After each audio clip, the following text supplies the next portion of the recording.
Day of the Panther is a 1988 Ozsploitation martial arts action movie that reminded me once again of exactly why I started this channel and why I love doing what I do. Because you see, Day of the Panther is arguably one of the balmiest action productions I've encountered in a good while. And if you haven't seen this movie, you really need to change that as soon as possible. Its actual production was almost as strange as the film. The entire concept of the movie was to create a vehicle for martial artist turned actor Edward John Staszak. Initially pitched as a single movie, plans quickly expanded to become a multi-picture deal, with Staszak taking on the role of a cooler-than-thou charismatic martial arts panther. Day of the Panther and its equal sequel, Strike of the Panther, were both shot back-to-back through 1987, and after the first few days of production, the director, for whom this project was the first dalliance into feature films, had to be replaced with a more experienced film director, Brian Trenchard Smith. Production was turbulent to say the least. Both films were completed and released in 1988 across a 12-month window, and the results? Well, this film is basically Best of the Best 2 by way of Garth Marenghi's Dark Place. We open in Hong Kong, and after a few sweeping crossfades of the city, we arrive at the Temple of the Panthers, the main headquarters of the Order of the Panthers, an ancient secret organisation created to preserve good morals and positive societal standings. Members are selected both for their incredible strength, agility and martial artistry, but also for their zen-like calm and dedication to a positive mentality. And it's here that we're introduced to Jason Blade. Seriously, take a shot every time they say his name, you will be paralytic by the second act. And accompanying him is his partner in fighting the tyrannies of crime and evil, Linda Anderson. We're also introduced via narration to one William Anderson, Linda's father, who explains that he spent his life working under the Order of the Panthers, and today is a momentous day for two reasons. It's his final day in the position as an official Panther before he retires, but it's also the day that Jason and Linda take their final test for initiation into the Order. And with a moody and bizarre final test in which the pair must brand themselves with the seal of the Panther, both Jason and Linda are in and ready to fight the good fight. While on foot patrol around the city, they overhear what sounds like a dodgy deal taking place, 500 grand in exchange for a large amount of heroin. The pair sneak into the meeting, take some photos of the guilty parties and head out to take the photos to the authorities when they're spotted by one of the guards and a full-scale turf war erupts, as one faction thinks the other faction has double-crossed them. Jason and Linda manage to make it out of the carnage and hop in a car where they race to the nearest airport. Linda catches a flight out of Hong Kong to Perth to follow up on something one of the gang members mentioned in passing during the meeting, and Jason hangs back in Hong Kong to tie a few things off with the hopes of joining her. Before he can though, Linda calls Jason to say that she's found out where the heroin's being stored and processed, and that she wants to go down there to get more evidence and maybe even take out the operation entirely. Jason advises hanging back and that he'll be with her in a few hours and that they can go together, but Linda's impatient and abruptly hangs up on him. Jason gets worried by this and pretty much races to the airport to go and catch up with Linda before she gets herself into serious trouble. Linda, meanwhile's already gone down to the site and has begun to stake it out, and it doesn't take long for her to be spotted by the guards patrolling the facility. The Panthers are supposed to be stealthy, Jesus. And a prolonged chase and fight sequence breaks out in which Linda is chased by guys wearing Halloween masks brandishing weaponry. She goes across two facilities and a highway fighting these guys and just about manages to defeat them until she runs into Baxter, the lead henchman of the person shipping the drugs, who beats the crap out of her before just flat out murdering her. Jason arrives in Perth and is almost immediately clocked by our comic relief for this movie. Two bumbling cops who've caught wind that Jason was heading in and have decided to stake him out after news of a full-blown turf war in Hong Kong made its way to Australia. And Jason's been tied directly to it as a main suspect. They believe it was him who organised the drug deals and murdering people, and they fully intend to take him in. One bumbling fuck-up at a time. Jason gets to his hotel, books in and receives a call informing him of Linda's murder, and naturally, he's devastated. The police, however, immediately assume Jason's behind it and add it to his imaginary charge sheet. Jason decides to head over to a small temple in some backwoods where William's now residing in peaceful retirement. The pair connect and express sadness over Linda's death, and during this time, Jason is also introduced to William's niece, Gemma.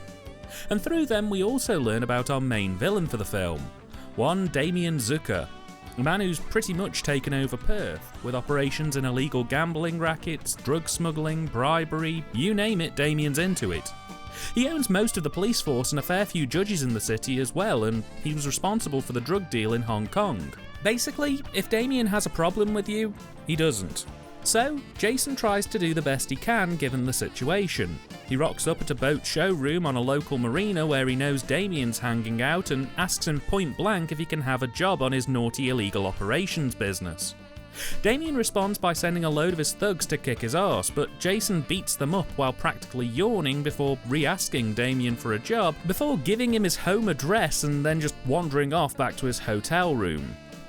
After the fight, Jason decides to go and chill in the hotel swimming pool and spots Gemma again. The pair get a little hot and heavy on the words front before our bumbling cops arrest Jason and take him to the station on the charge of beating up all those blokes down at the marina and possibly murder too. It's not made all that clear. Anyway, while down at the station, the chief takes Jason to one side and basically tells him that he knew that him and Linda were special ops and that he knows that Jason didn't murder her. But he warns him against exploring Damien's activities as it's a beyond dangerous business and better cops have tried and failed to nail him. Jason doubles down, however, saying that he's asked Damien for a job and is basically just waiting for the phone call. Jason leaves, and shortly thereafter the chief informs the cops to perform a 24-hour trail on him. He doesn't want Jason out of sight. Later, Jason gets back to the hotel and receives the phone call from Damien. He's prepared a boat for him and would like Jason to go and attend a party. Jason gets over there and Damien more formally introduces himself. All the while the cops are trailing him poorly in a little putt-putt boat. Up front, Damien tells Jason that if he crosses him in any way, shape or form, he's dead. He offers him a delivery job. He's to take a package to a drop-off point and exchange it for a briefcase. The parcel contains heroin, the suitcase contains 500 grand. Jason heads over there only to discover it's an ambush and the party he was supposed to be trading with attack him.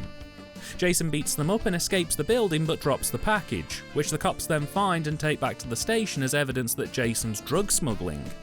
Only, it's not drugs, it's barely even flour.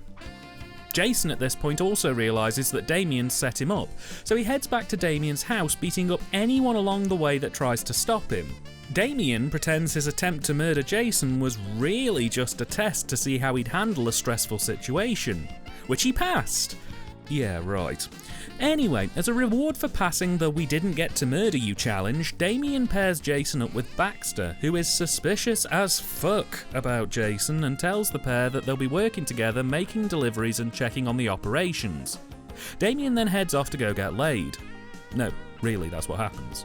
Anyway, blah blah blah, extended gym sequence, blah blah blah, Gemma asks Jason out, blah blah blah, Jason can't because he's working that night, and then he pretty much heads out to meet up with Baxter. And it's here that the film really sets up its final act, as the pair head to an amphitheatre that Damien owns for reasons that aren't immediately explicit. Baxter heads down under the stage of the theatre and emerges with a mysterious suitcase, and after some probing, Jason becomes convinced that that's where the drugs are being made or stored. That night, Jason tells William and Gemma what he saw, and they both inform him that the amphitheatre is one of Damien's biggest money spinners. He holds an annual gladiatorial tournament in which he invites 100 or so contestants to fight it out to see who the best of the best is. William was invited in previous years but declined, and for the last 3 years Baxter has won the tournament. That's because the tournament is rigged, however. Yes, on top of it being a powerhouse for illegal gambling, Damien has been fixing fights and rigging his own tourney in order to increase his capital substantially. And this year he wants Jason to take part and beat Baxter, or rather have Baxter throw the fight, to shock the gamblers and make maximum profits on his earnings. And with that, we enter our third act, as Jason goes to the cops to tell them what he knows, but without concrete evidence they're powerless to help him, leaving Jason to summon the Panther within to save the day. In a thrilling, silly finale, will Baxter figure out Jason's true identity and take him out before he spoils all the fun? Will Jason Blade find someone stronger than Jason Blade to fight and kill Jason Blade? Jason Blade! And will the bumbling cops actually get closure, or will they just be forgotten about in the second act? All this and more will be answered if you check out Day of the Panther. And Honestly, I just had way too much fun with this one. It's got the perfect balance of weird and wonderful moments with solid structuring behind it to produce a movie that works as a technical piece but is absolutely barking mad in terms of what it's trying to tell. The script is actually relatively simple. Guy infiltrates crime syndicate to take it down from the inside in vengeance for murdering his partner is one of the most generic action movie tropes the genre's produced. And because of that, with these kind of movies, I'm more inclined to judge them on their execution rather than their originality. And man, this film executes the trope in a way that is just perfect for the weird and cult aficionado in me. There's a clean 3-act structure with nice, smooth transitions between the acts. The pacing is breakneck right up until the 3rd act, where it does admittedly start to wobble a little bit and begins to kind of struggle with padding, but ultimately it sticks the landing and delivers an absolutely wild ride in the process. The film basically has 2 modes, serious action fodder and uneasy comedy, and it seems to violently flick back and forth between the two at random, never quite settling on what it wants to be. And in some cases, unintentionally, the two cross over, resulting in serious scenes that literally feel like they've been written and read like lines from Garth Marenghi. Some critics would scold the film for lack of a clear vision in the script. They'd admonish the film for not picking a lane. But you know what? It works, creating a film that mixes heavy topics and high-kicking action with moments that border on Looney Tunes level comedy. The shot that sticks in my mind is the scene when Linda goes to explore the warehouse and for no reason at all they have her explode through a wooden wall to fight the baddie. She wasn't even near a wooden wall, but they wanted her to have a cool action shot and by God they're gonna give her a cool action shot. And that really is this movie tonally to a T.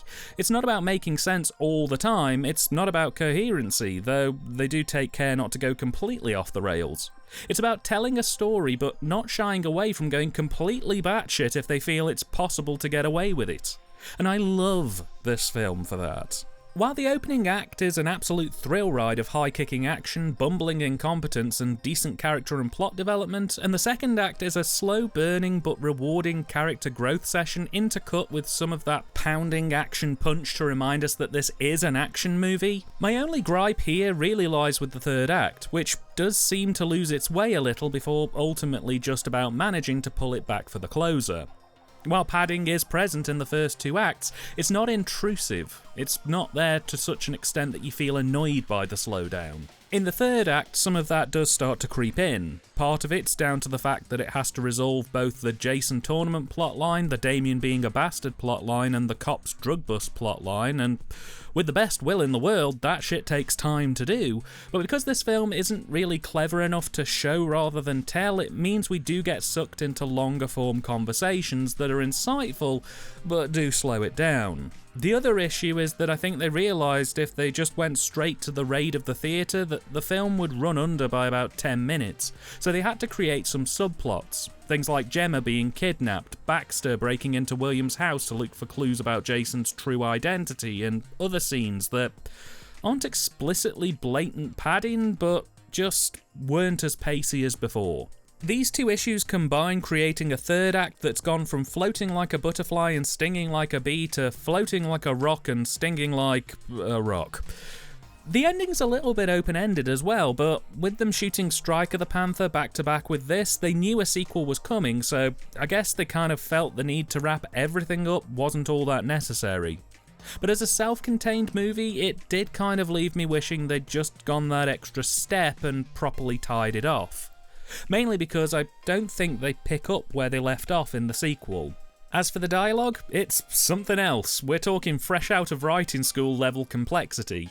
Dialogue that feels like it was written by a teenager. It tries so hard to be cool and actiony, but because it's trying so hard, it just ends up coming across as cringy, awkward, lacking any kind of direction, because it feels like it was written after someone binged their local video shop's action section, and when combined with the performances that feel like fresh out of the gate first time on camera deals, because they were, well, the results are just spectacular to me.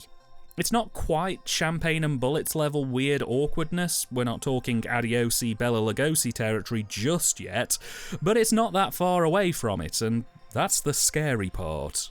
All in, barring a bit of a wobbly third act, the film manages to capitalise on what works in its script and has somehow managed the alchemy of making what doesn't work so entertainingly bad that it's looped back round again and become the main selling point for me. It's simple, quirky, and somehow totally mesmerising. It's ace. The script was written by Peter West and David Groom. Peter has 4 writing credits, including the 2 Panther movies. His last credit was in 2008, and really, he's more of a stuntman, with over 150 credits under his belt in that field. As for David, he has 2 writing credits, one for Day of the Panther and one for a film called Dangerous Game. So quite literally, when I say this feels like someone's first attempt at writing, well, it was. The film was directed by Brian Trenchard Smith, who was drafted in within the first couple of days of production after the initial director, Peter West, who, again, had limited experience in the field, found himself struggling to maintain the set. Brian stepped in and basically had to gut the project, rebuild it and shoot on the fly, saying, and I quote, "If they didn't, it would be like pouring good money after bad money." He'd more than cut his teeth in the field by this point, with 62 directing credits to his name as of the time of recording, and titles including Dead End Drive-In, Turkey Shoot and Leprechaun 4. I mean, I'd say those titles went against him, but given the script, this was the best possible scenario, because the direction is pumped. We're talking stylised, fast-paced martial arts tomfoolery almost immediately off the bat, and from there it just keeps building and building until it quite literally doesn't have anywhere else to go. This is the perfect example of how with less you can sometimes achieve more if you have the right people on hand. Look at the American Ninja 4 as an example. Both this film and that one have similar final fights, but how the directors chose to handle those scenes are night and day quality-wise. Ninja 4's final fight was largely shot wide. The director wanted to focus on the grandness of the scene, on the location, on the army of ninjas, which totally diffuses the fact that this is the final fight we've been waiting for 80 minutes. Almost punctuating the fact that the director knew the scene wasn't much cop, they put random explosions in there for what I can only assume was banter. Day of the Panther's final fight is a much tighter experience. Brian gets right up into the action, working closely with the cast on choreography and with the cinematographers to deliver a fast-moving, layered experience that focuses less on the location and more on seeing our characters finally duke it out good and proper. Hell, Brian seems to be having so much fun with it, he even starts to weave subplots into the finale, like William tracking Damien or Gemma avoiding recapture. It's clear Brian was experienced at what he was doing, and the end result is a product that feels effortlessly confident in its ability to make something look and feel fun, which I really have a lot of time for, honestly. Even the slower, more conversational scenes don't feel too bad. Like, they could be better, but I didn't clock watch at all for the entirety of this film, which I see as an absolute win here. The fight choreography is a solid endeavour too. We run with soft contact and masked shots for the most part. It's not the most mind-blowing choreography in the world, though it absolutely does have its moments, but it's just a rock-solid piece of work. There's rarely any moments where the lack of focus on the direction means that contact shots get missed, weaponry gets implemented periodically with mixed to positive results, and Brian uses the direction to make every toss, tumble and smash feel weighty.